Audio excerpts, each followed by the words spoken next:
अस्सलाम वालेकुम everyone, welcome back to my channel. आज का हमारा टॉपिक है रीजंस फॉर लेट पीरियड्स और डिले पीरियड्स। बहुत सी ऐसी रीजंस होती हैं जिसकी वजह से आपके पीरियड्स डिले हो जाते हैं या फिर लेट हो जाते हैं।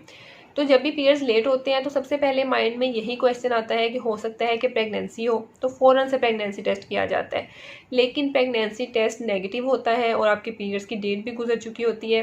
तो मुझे ऐसे बहुत से क्वेश्चंस आते हैं कि हमारे पीरियड्स की डेट गुजर चुकी है और मैंने प्रेगनेंसी टेस्ट किया तो वो भी नेगेटिव आ रहा है, तो मुझे क्या करना चाहिए। तो जितनी भी पॉसिबल रीजंस हैं उसके बारे में मैं डिटेल से आपको इस वीडियो में बताऊंगी। आपने इस वीडियो को लाजमी एंड तक देखना है ताकि आप उन चीज़ों को समझ सको कि किस वजह से आपके पीरियड्स डिले हो रहे हैं। Let's start the video. सबसे पहले मैं आपको ये बता दूं कि लेट पीरियड्स हम किसे कहते हैं। अगर आपके पीरियड्स 4 से 5 दिन के बाद आ जाते हैं तो उसे हम लेट पीरियड्स या फिर डिले पीरियड्स नहीं कहते हैं। वो एक नॉर्मल चीज़ है, 4 से 5 दिन लग जाते हैं, ऊपर नीचे हो जाता है, जिसकी वजह से आपके पीरियड्स थोड़े से डिले हो जाते हैं। उसमें कोई घबराने की बात नहीं है।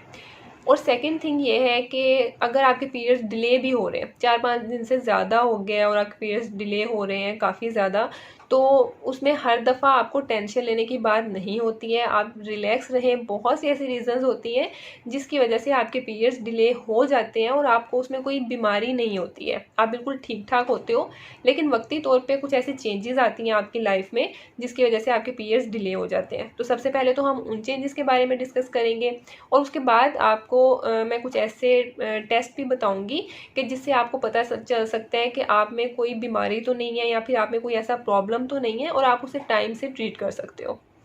तो सबसे पहले तो बात करते हैं कि अगर आपको कोई बीमारी नहीं है तो उस टाइम पे आपके पीरियड्स क्यों डिले हो रहे हैं। सबसे पहली रीज़न, प्रेगनेंसी टेस्ट आपको करना चाहिए। अगर प्रेगनेंसी टेस्ट नेगेटिव आ गया है तो नेक्स्ट क्या रीज़न हो सकती है, जब बच्चियों के पीरियड्स बिल्कुल स्टार्ट होते हैं, जैसे ही बच्चियाँ बालिग होती हैं तो उनके पीरियड्स स्टार्ट होते हैं, तो उस टाइम पे माएँ बहुत परेशान हो जाती हैं कि हमारी बच्ची के पीरियड्स 1 महीना आए, फिर 2 महीने नहीं आए, तो वो थोड़े से इरेगुलर रहते हैं या फिर डिले भी होते रहते हैं वो अपनी एग्जैक्ट डेट से। तो वो इसलिए होता है क्योंकि उस टाइम पे हार्मोन लेवल जो हमारी बॉडी का होता है वो प्रॉपर अपने आप को एडजस्ट नहीं कर पा रहा होता, तो इसलिए उसमें 1 से 1.5 साल लगता है पीरियड्स को रेगुलर होने के लिए। तो इसमें आपको कोई भी टोटके या फिर डॉक्टर के पास जाने की ज़रूरत नहीं होती है, आपको वेट करना चाहिए, वो ऑटोमेटिकली ठीक हो जाएगा। देन सेकंड थिंग, जब औरतों की एज 45 ईयर से ज़्यादा हो जाती है तो उस टाइम पे उनके पीरियड्स बंद होने वाले होते हैं।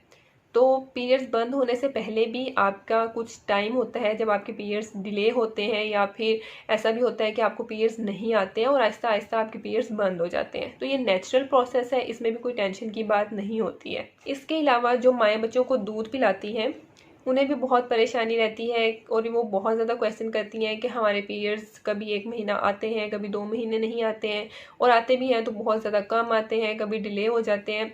तो वो इसलिए होता है क्योंकि आपकी बॉडी में एक हार्मोन है जो कि दूध बनाता है, उसका लेवल बहुत ज़्यादा इंक्रीज़ कर जाता है, तो उसकी वजह से आपके पीरियड्स थोड़े से डिले हो जाते हैं। या फिर ऐसा भी हो सकता है कि आपको कुछ टाइम के लिए पीरियड्स ना आए, तो उसमें भी आपको कोई टेंशन लेने की ज़रूरत नहीं है। जब आप दूध पिलाना बंद कर दोगे बच्चे को तो आपकी बॉडी अपने आप को उसके मुताबिक एडजस्ट कर लेगी और आपके पीरियड्स रेगुलर हो जाएंगे। Then the next reason is, हमारा कुछ लाइफस्टाइल ऐसा है जिसमें किसी को जॉब की टेंशन है, किसी को अपनी रिलेशनशिप की टेंशन है या फिर एजुकेशन की टेंशन है, तो उसकी वजह से हम बहुत ज़्यादा स्ट्रेस लेते हैं। स्ट्रेस की वजह से हमारा हार्मोन लेवल डिस्टर्ब हो जाता है और हमारे पीरियड्स डिले हो सकते हैं। बाज़ औक़ात लेडीज़ को अचानक से ख्याल आता है कि वो बहुत ज़्यादा मोटी हो गई हैं, तो वो सडन वेट लॉस करना चाहती हैं, जिसके लिए वो बहुत ज़्यादा एक्सरसाइज करती हैं अपनी रूटीन से हट के या फिर वर्कआउट बहुत ज़्यादा करती हैं। तो उस वजह से भी उनके पीरियड्स थोड़े से डिले हो जाते हैं क्योंकि उनकी बॉडी का कंप्लीट मैकेनिज़्म डिस्टर्ब हो जाता है। तो अगर आपकी लाइफ में कुछ ऐसी रीजंस चल रही हैं, कुछ ऐसी सिचुएशन हैं, तो आप उनको ठीक करो, आपके पीरियड्स ऑटोमेटिकली ठीक हो जाएंगे। लेकिन अगर ऐसा कुछ भी नहीं है और ऐसी कोई रीज़न नहीं है, उसके बावजूद आपके पीरियड्स लेट हैं, तो सबसे पहले आपने क्या करना है, आपने किसी अच्छे गायनेकोलॉजिस्ट के पास जाना है। वो आपको टेस्ट रिकमेंड करेगी जिसमें आपका ब्लड टेस्ट किया जाएगा, उसमें कुछ स्पेसिफिक हार्मोन्स हैं, उन्हें चेक किया जाता है कि वो आपकी बॉडी में ठीक से बन रहे हैं या नहीं बन रहे। सेकंड, आपका अल्ट्रासाउंड किया जाता है। आजकल बहुत ही कॉमन बीमारी है जो है PCOS, पॉलीसिस्टिक ओवरीज, जिसमें बहुत ज़्यादा जो है छोटे छोटे से अंडे बन जाते हैं या फिर रसोलियाँ बन जाती हैं हमारी ओवरी के अंदर।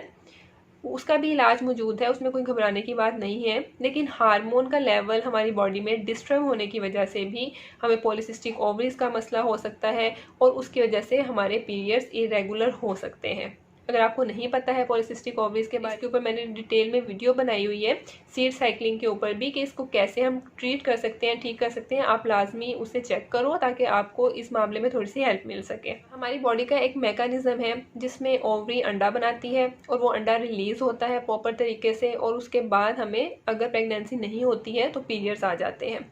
कभी कभार ऐसा भी होता है कि वो अंडा प्रॉपर तरीके से नहीं बन रहा होता या फिर वो ठीक से रिलीज नहीं हो पा रहा होता, तो उसकी वजह से भी हमारे पीरियड्स डिले हो जाते हैं। फिर जो आपका अल्ट्रासाउंड किया जाता है उसमें आपकी बच्चादानी देखी जाएगी, ओवरी देखी जाएगी, या फिर ये चीज़ देखी जाएगी कि आपकी ट्यूब्स ठीक है या नहीं है। उसमें आपका कंप्लीट जो सिस्टम है आपके अंदर उसको सारा चेक किया जाएगा कि कहीं उसमें कोई प्रॉब्लम तो नहीं है जिसकी वजह से आपके पीरियड्स डिले हो रहे हैं। कभी ऐसा भी होता है कि जो हमारे स्पेसिफिक ग्लैंड्स होते हैं, आप कह लें कि एक मशीनरी है जो कि उन हार्मोन्स को बना रही है और वो हार्मोन्स हमारे पूरे साइकिल को कंट्रोल कर रहे हैं, तो अक्सर औकात उस मशीनरी में कोई प्रॉब्लम आ जाता है। जैसे किसी को थायराइड ग्लैंड का प्रॉब्लम है या फिर पिट्यूटरी ग्लैंड का प्रॉब्लम है, एड्रिनल ग्लैंड का प्रॉब्लम है। इन प्रॉब्लम्स की वजह से भी उनके हार्मोन्स डिस्टर्ब होंगे और उसकी वजह से उनके पीरियड्स भी डिले हो सकते हैं।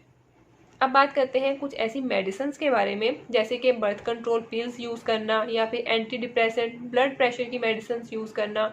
इन सब चीज़ों से भी आपके पीरियड्स पे इफ़ेक्ट हो सकता है। या अक्सर लेडीज़ जो हैं वो इसी से परेशान हो जाती हैं कि उनका मिसकैरेज हुआ है या फिर अबॉर्शन हुआ है, तो उसके बाद भी उनके पीरियड्स रेगुलर नहीं हो रहे हैं।